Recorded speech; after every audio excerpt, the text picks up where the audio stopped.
கிறிஸ்துவில் அன்பார்ந்த சகோதர சகோதரிகளே, தவக்காலத்தின் 4ஆம் வாரம்.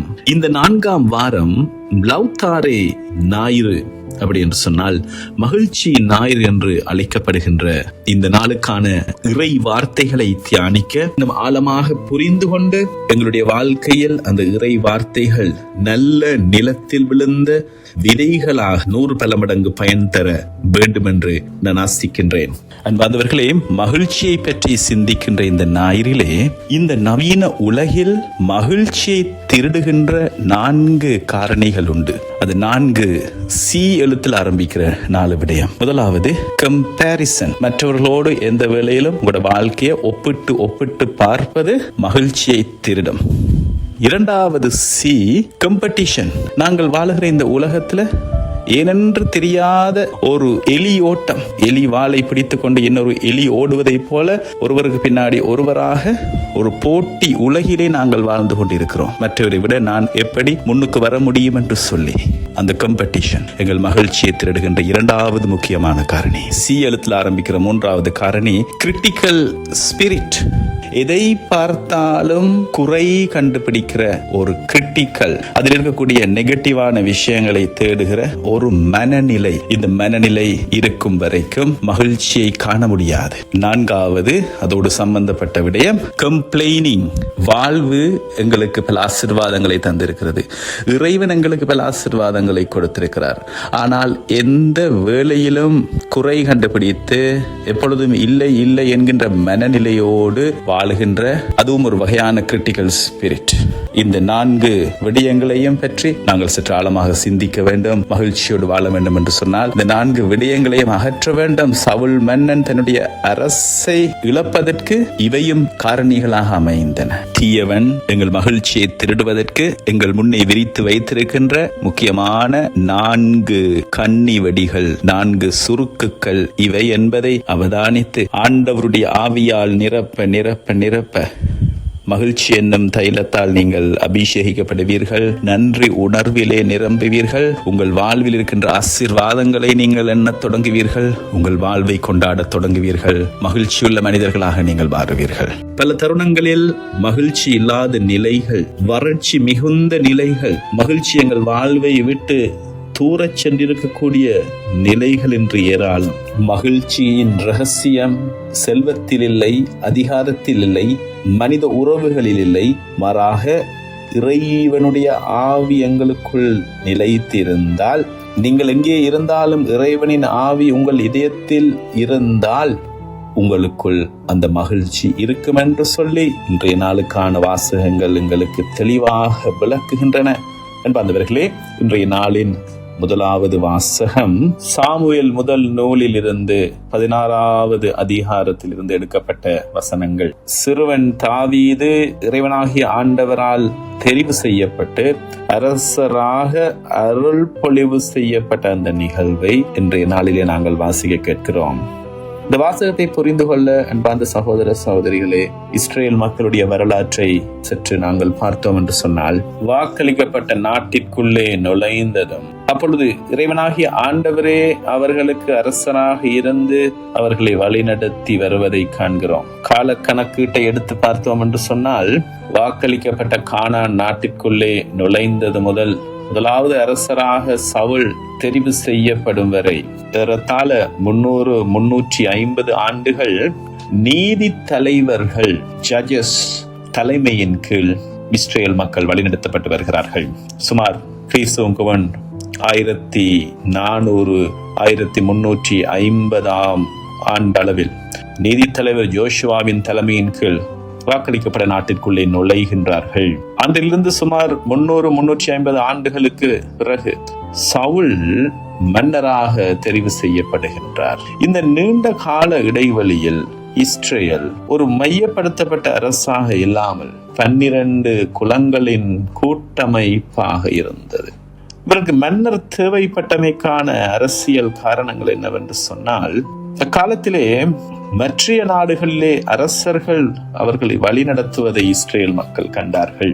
எங்களை வழிநடத்த எங்களுக்கு ஒரு மன்னர் வேண்டும் என்று இஸ்ரேல் மக்கள் விரும்பினார்கள். இஸ்ரேலின் அண்டை நாடான பெலிஸ்தீனுடைய அச்சுறுத்தல் போர் திறனையும் ஒழுங்கையும் ஒழுங்கமைப்பையும், அவர்கள் மிகவும் முன்னேறிய ஆயுதங்களை கொண்ட படை அணியை கொண்ட ஒரு இராணுவமாக அவர்கள் இருந்து இந்த வேளையும் அவர்களோடு போர் புரிந்து கொண்டிருக்கிறார்கள். ஆகவே எங்களை வழிநடத்த ஒரு அரசர் வேண்டும் என்று சொல்லி விரும்புகின்றார்கள். அது மட்டுமல்ல, சாமுவேலின் மகன்கள் நீதியோடு நடக்காததும் மக்களிடையே பெரும் அதிருப்தியை ஏற்படுத்த அவர்கள் பழைய நீதி தலைவர் முறையை விட மற்ற நாடுகளை போல் ஒரு வலுவான அரசர் ஆளுகிற ஒரு மத்திய நிர்வாகத்தை மக்கள் விரும்புவது, அவர்களிடையே இருந்த இந்த 12 கோத்திரங்களுக்கிடையே இருந்த குளறுபடிகள், இதனால் அவர்கள் இலகுவாக எதிரிகளின் தாக்குதலுக்கு இலக்காகுவதையும் கண்ட மக்கள், எங்களுக்காக எங்களை வழிநடத்த எல்லா நாட்டு மக்களையும் போல ஒரு மன்னரை ஏற்படுத்தி தாரும் என்று 1 சாமுவேல் 8ஆம் அதிகாரத்திலே கேட்கிறார்கள். ஆண்டவராகிய கடவுள் சாமுவேலிடம், அவர்கள் உன்னை அல்ல, நானே அவர்களுக்கு அரசாளாதபடி என்னைத்தான் புறக்கணித்திருக்கிறார்கள் என்று சொல்லி 1 சாமுவேல் 8 கூறுவதை காண்கிறோம். இருப்பினும் அவர்கள் கேட்பதை போல அவர்களுக்கு ஒரு அரசரை வழங்கு என்று சொல்லி சாமுவேல் அவர்களுக்கு முதலாவது மன்னராக சவுலை ஒரு அரசராக அபிஷேகம் செய்கிறார். சவுல் ஒரு இராணுவ தளபதியாக தன்னை முன்னிறுத்தினார். அவர் தொடர்ந்து பிலிஸ்தியர்களோடு போர் புரிந்து இஸ்ரேலின் எல்லைகளை பாதுகாத்தார். அவர் இஸ்ரேல் குலங்களை ஒருங்கிணைத்து ஒரு இராணுவத்தை உருவாக்கினார். இது அவரை தற்காலிகமாக பிரபல்யப்படுத்தியது. சவுல் ஏறத்தாழ 40 ஆண்டுகள் ஆட்சி புரிகிறார். சவுல் தேர்ந்தெடுக்கப்பட்டு ஏறத்தாழ 30-35 ஆண்டுகளுக்கு பிறகு அவர் இறைவனுடைய அருளை இழந்த நிலையொன்று ஏற்படுகிறது. சவுல் செய்த தவறு என்ன காரணத்தால் அவர் இறைவனுடைய அருளை இழந்தார், அவருடைய ஆவியை இழந்தார் என்று நாங்கள் பார்க்கும் பொழுது, ஒரு தடவை பிலிஸ்தியரோடு போர் நடக்கும் போது சாமுவேல் வந்து பலி செலுத்தும் வரை சவுல் காத்திருக்க வேண்டும். ஆனால் காத்திருக்காமல் தானே முன்வந்து குருக்கள் செய்ய வேண்டிய காரியத்தை அவர் செய்கிறார். 1 சாமுவேல் 13ஆம் அதிகாரத்திலே நாங்கள் காண்கிறோம், தான் ஒரு அரசன் என்பதால் தனக்கு எல்லா அதிகாரமும் உண்டு என்று நினைத்து குருத்துவ பணியை அவர் செய்த காரணத்தினால், கடவுளை கீழ்ப்படிதலோடு அணுகுவதற்கு பதிலாக தன்னுடைய சுய விருப்பத்தின்படி அவர் செயல்பட்ட காரணத்தினால் கடவுளுடைய அருளை அவர் இழக்கின்றார்.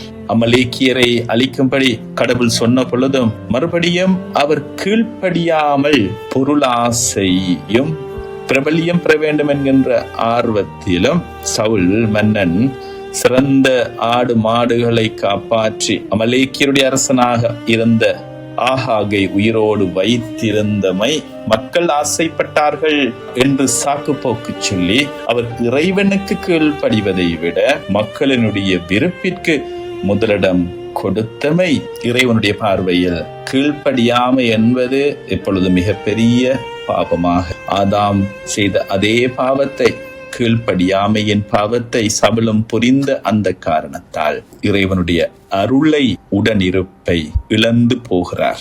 சவுல் இறைவனின் ஆவியை இழந்த பொழுது அவர் ஒரு வெற்றிடத்துக்குள் நுழைந்தார். அந்த வெற்றிடத்தை தீய ஆவி நிரப்பியது. அதனால் அமைதி இழந்து மகிழ்ச்சி காய்ந்து போய் பொறாமையும் சந்தேகமும் தற்கொலை எண்ணங்களும் அவரை ஆட்கொண்டன. இதுவே இறைவனுடைய ஆவி விலகிய ஒருவனுடைய ஆன்மீக மனநிலை. இதுவே இறைவனுடைய ஆவி விலகிய ஒருவனுடைய ஆன்மீக மனநிலை. வந்தவர்களே, சாமுவேல் இறைவாக்கினர் பெத்லெஹேமுக்கு வந்து இறைவனுடைய வார்த்தையின்படி அடுத்த அரசனை அபிஷேகம் செய்ய ஈசாயின் குடும்பத்தை தேடிச் சென்ற நிகழ்வு விவிலிய வரலாற்றின் ஒரு மிக முக்கியமான திருப்பு முனை. சாமுவேல் பெத்லெஹேமுக்கு சென்றது ஒரு சாதாரண பயணம் அல்ல. சவுல் அரசன் இன்னும் அரியணையில் இருந்தான். அவன் பொறாமை கொண்டவன். ஆகவே அவனுக்கு தெரியாமல் மற்றொருவரை திருப்பொழிவு செய்வதென்பது ஆபத்தானது. அதனால்தான் நான் பலி செலுத்த வருகிறேன் என்ற போர்வையில் சாமுவேல் பெத்லெஹேமுக்குள் செல்லுகிறார். பெத்லெஹேம் என்பது ஒரு சிறிய ஊர். தாவீதின் வம்சம் அங்குதான் வாழ்ந்து வந்தது. ஆனால் தாவீது ஒரு பெயர் அறியாத குடும்பத்தால் கூட புறக்கணிக்கப்பட்ட ஒரு சிறிய கடைசி பையன். ஒரு மாபெரும் மன்னனை தேர்ந்தெடுக்கும் இடமாக அரசியல் மையமான எருசலேமோ சவுலின் ஊரான கிபியாவோ இருக்கவில்லை. மாறாக ஒரு சாதாரண மேய்ச்சல் நிலமாக இருந்த அந்த பெத்லெஹேம் கடவுளுடைய திட்டத்திலே எளியவர்கள் உயர்வார்கள் என்ற கொள்கையை அடிக்கோடிட்டிருக்கிறது. காலத்தில் ஒரு இறைவாக்கினர் ஒரு ஊருக்கு வருகிறார் என்றால் அது ஒரு பெரிய விடயம். சாமுவேல் வருவது ஊர் மூப்பர்களுக்கு நடுக்கத்தை ஏற்படுத்தியது. அவர் அமைதியோடு தான் வருகிறாரா அல்லது ஆபத்தான செய்தியோடு வருகிறாரா என்று மக்கள் அங்கலாய்ப்பார்கள். ஒரு பலி செலுத்தப்படும் பொழுது அந்த ஊர் மக்கள் அனைவரும் சுத்திகரிக்கப்பட வேண்டும். ஈசாயின் குடும்பத்தாரும் அந்த சடங்கிற்காக அழைக்கப்படுகின்றனர். இங்குதான் அந்த விசித்திரமான தெரிவு நடக்கிறது. எலியாப்பு போன்ற மூத்த மகன்களை அணிவகுத்து நிற்க சாமுவேல் கடவுளுடைய குரலுக்காக காத்திருக்கிறார். மனிதர் பார்ப்பது போல் நான் பார்ப்பதில்லை, மனிதர் முகத்தை பார்க்கின்றனர், ஆண்டவரோ அகத்தை பார்க்கிறார் என்று சொல்லி தாவீது அந்த குடும்பத்தை சேர்ந்தவராக இருந்தாலும் சிறுவனாக இருந்ததால், கடைசி பையனாக இருந்ததால், அவன் ஆடு மேய்க்கின்ற ஒரு வகையில் புறக்கணிக்கப்பட்டவனாக இருந்ததால் அந்த தெரிவிற்கு அவனுடைய தந்தை கூட அவனை கொண்டு வரவில்லை. தாவீதின் பின்னணியில் இருக்கிற வரலாற்று தகவல்கள் சுவாரஸ்யமானவை. தாவீது யூதேயா பாலைவனத்தின் ஓரத்தில் உள்ள பெத்லெஹேமை சுற்றியுள்ள குன்றுகளில் ஆடுகள் மேய்த்து கொண்டிருந்தார். இந்த நிலப்பரப்பு மிகவும் கரடு முரடான பாறைகள் நிறைந்த பகுதி. உன்னிடம் இருக்கிற அந்த கொம்பு என்று சொல்லப்பட்ட அந்த வார்த்தை எபிரேய மொழியிலே கொரேன் என்கின்ற இந்த வார்த்தை, இது வலிமையை, அதிகாரத்தை, மேன்மையை குறிக்கின்ற வார்த்தை. சவுல் ஒரு சாதாரண குடுவையில் வைக்கப்பட்ட எண்ணெயால் அபிஷேகம் செய்யப்பட்டார். அது உடையக்கூடியது. எதிர்பார்த்ததை போல அது உடைந்தது. ஆனால் இப்பொழுது அபிஷேகம் செய்யப்பட இருப்பவர் இறுதி வரை நிலைத்திருக்க வேண்டியவர் என்று சொல்லி ஆண்டவராகிய கடவுள் விரும்பினார். ஆகவே இந்த கொம்பை போல வலிமையுடைய, அதிகாரம் உள்ள, மேன்மையுடைய ஒரு அரசனை, தன் இதயத்திற்கு அருகில் இருக்கிற ஒரு அரசனை தெரிவு செய்ய ஆண்டவராகிய கடவுள் விரும்பினார். எண்ணெய் இறைவனுடைய ஆவியின் அடையாளம். சவுலை விட்டு ஆண்டவருடைய ஆவி விலகி விட்டதால் மீண்டும் அதே ஆவியின் சக்தியால் ஒரு புதிய அரசனை உருவாக்க கடவுள் சாமுவேலை அழைக்கிறார். சாமுவேல் ஈசாயிடம் பார்த்து, உன்னுடைய மகன்களை வரிசையாக நிறுத்து என்று ஒவ்வொருவர் தலையிலும் அந்த கொம்பை கவிழ்த்த பொழுது ஒருவர் மீதும் அந்த தைலம் பாயவில்லை. இதோ தாவீதோ வீட்டில் இல்லை, தனிமையில் அவர் பாலைவனத்திலே ஆடுகளை மேய்த்து கொண்டிருக்கிறார். குடும்பத்தாராலேயே அவர் மறக்கப்பட்டிருந்தார். ஈசாயின் 7 மகன்களும் சாமுவேல் முன்னிலையில் கடந்து சென்றனர். இன்னொரு மகன் இருக்கிறான், அவன் சிறுவன், அவன் ஆடுகள் மேய்ப்பவன் என்று அலட்சியமாக அவன் தந்தை கூறுகிறார். அவனை அழைத்து வா, ஏனென்றால் ஆண்டவர் அகத்தை பார்க்கிறார், மனிதர்கள் நாங்கள் புறத்தை பார்க்கிறோம். ஆம், தாவீது அழைத்து வரப்படுகின்றான். சிறுவன் தாவீது சிவந்த மேனியும் ஒளிரும் கண்களும் கொண்டு அழகிய தோற்றத்தோடு இருந்தான். ஆண்டவர் சாமுவேலிடம், தெரிந்து கொள்ளப்பட்டவன் இவனே, எழுந்து இவனை திருப்பொழிவு செய், என் இதயத்திற்கு அண்மையில் இருக்கின்ற ஆயனின் உள்ளம் கொண்டவன் இவனே. உடனே சாமுவேல் எண்ணெய் நிறைந்த கொம்பை எடுத்து அவன் சகோதரர் முன்னிலையில் அவனை திருப்பொழிவு செய்தார். அன்று முதல் ஆண்டவரின் ஆவி தாவீதின் மேல் நிறைவாக இருந்தது என்று சொல்லி இன்றைய நாளின் முதலாவது வாசகம் முடிகிறது. ஒரு ஆயனுடைய எழுச்சியை, இஸ்ரேல் மக்களை ஆள வேண்டிய ஒரு அரசன் கடவுளுடைய பிரதிநிதியாக ஆயனுடைய உள்ளத்தை கொண்டவனாக விதமாக தாவீது ஆடு மேய்த்து கொண்டிருந்த பொழுது சிங்கத்திடமிருந்தோ கரடியிடமிருந்தோ தன் மந்தையை காக்க தன் உயிரை பணயம் வைத்து அந்த ஆயனின் உள்ளம் சவுலிடம் இருக்கவில்லை.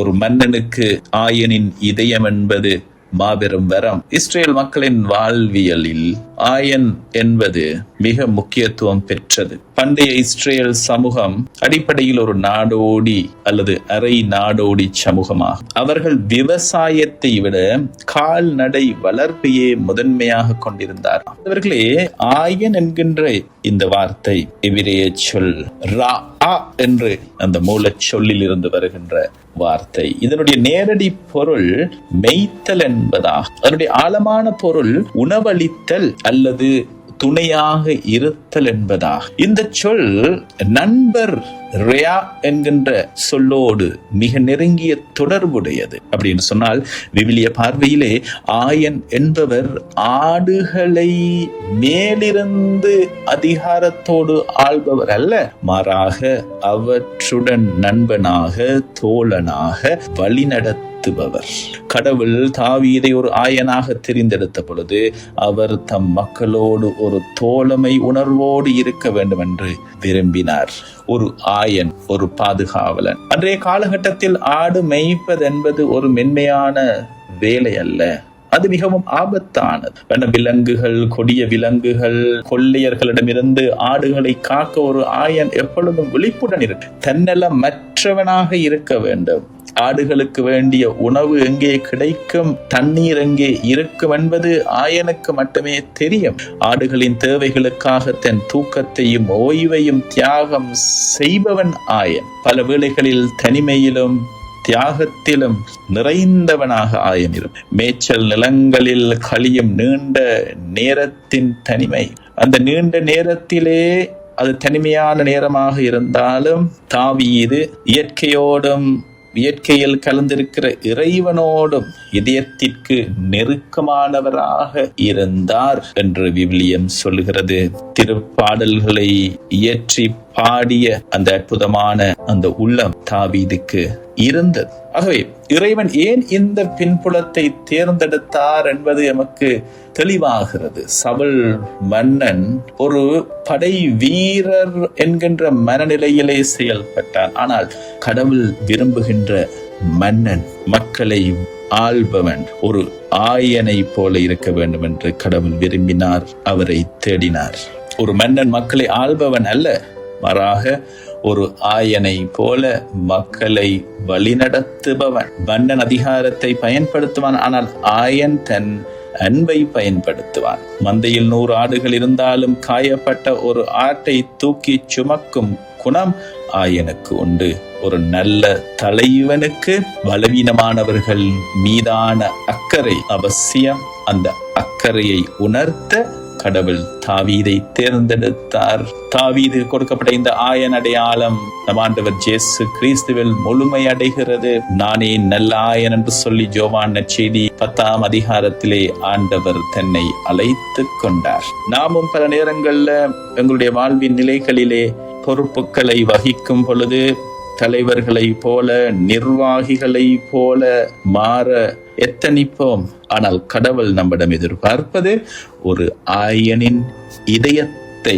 பிறரை அதிகாரம் செய்கிறோமா அல்லது அவர்களின் தேவைகளை அறிந்து அவர்களை கவனித்துக் கொள்கிறோமா? நாம் மற்றவர்களிடம் காணும் குறைகளை விடுத்து அவர்களை பாதுகாக்கும் பண்பை வளர்க்கிறோமா? அன்பாண்டவர்களே, தாவீதின் பெயரும் அவர் சார்ந்த வம்சாவளியும் விவிலிய வரலாற்றிலே ஒரு மிக முக்கியமான மைய புள்ளிகளாக இருக்கின்றன. வெறும் ஒரு தனி மனிதனின் பெயராக மட்டுமல்லாமல் அது ஒரு இறையியல் அடையாளமாக எப்படி மாறியது என்பதை நாங்கள் சற்று பார்த்தோம் என்று சொன்னால், இந்த தாவீத் என்கின்ற இந்த பெயரினுடைய பொருள் எபிரேய மொழியில் தாவீது என்பதனுடைய வேர் சொல் தாவீத் என்ற சொல்லிலிருந்து. இதனுடைய நேரடி பொருள் நேசிக்கப்படுபவர், the beloved, அல்லது பிரியமானவர் என்பதாக. லெபாப் என்று சொல்லுகின்ற இதயத்திற்கு மிக அண்மையில் இருக்கின்ற பிரியமானவர் தாவீத் என்கின்ற இந்த வார்த்தை. இது வெறும் மனித அன்பை குறித்து நிற்பது மட்டுமல்ல, மாறாக இறைவனால் தெரிந்தெடுக்கப்பட்ட ஒருவர் மீதான தெய்வீக அன்பு, டிவைன் லவ். கடவுள் தாவீதை தேர்ந்தெடுத்தது அவர் திறமையானவர் என்பதற்காகவோ அல்லது பலசாலி என்பதற்காகவோ அல்ல, மாறாக அவர் கடவுளின் அன்பை பெற்றவராக இருந்தார். தாவீதினுடைய வம்சம் நீடித்து நிலைத்திருக்கும் என்று சொல்லி ஆண்டவராகிய கடவுள் இறைவாக்கினர் நாத்தான் வாயிலாக தாவீதுக்கு கொடுத்த அந்த வாக்குறுதி 2 சாமுவேல் 7ஆம் அதிகாரத்தில் இருக்கிற அந்த வசனம், உன் வீடும் உன் அரசும் என் முன்னிலையில் என்றென்றும் நிலைத்திருக்கும், உன் அரியணை என்றென்றும் நிலை பெற்றிருக்கும் என்ற அந்த வாக்குறுதி தாவீது இறந்த பிறகும் அவரது வம்சாவளியே ஒரு குறியீடாக மாறியது. இஸ்ரேல் மக்கள் துன்பப்பட்ட பொழுதும், நாடு கடத்தப்பட்ட பொழுதும் அவர்கள் இழந்த அந்த தாவீதின் அரியணையை மீண்டும் மீட்பராக ஒரு மன்னர் வருவார் என அவர்கள் எதிர்பார்த்திருந்தார். தாவீதின் ஆட்சி காலத்திலேதான் இஸ்ரேல் ஐக்கியமாக்கப்பட்டது. எனவே தாவீதின் வம்சம் என்பது அமைதி, நீதி மற்றும் இறை ஆட்சியின் அடையாளமாக மாறியது.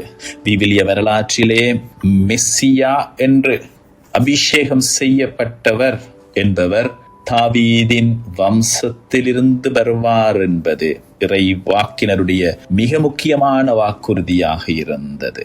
ஆகவேதான் மெஸ்ஸியாவாக வந்தவர் ஆண்டவர் இயேசு அபிஷேகம் செய்யப்பட்டவர். அவர் தாவீதின் மகன் எனவும் அழைக்கப்பட்டார். அவர்களே, இந்த வேளையிலே தாவீது ஒரு புனிதர் அல்ல.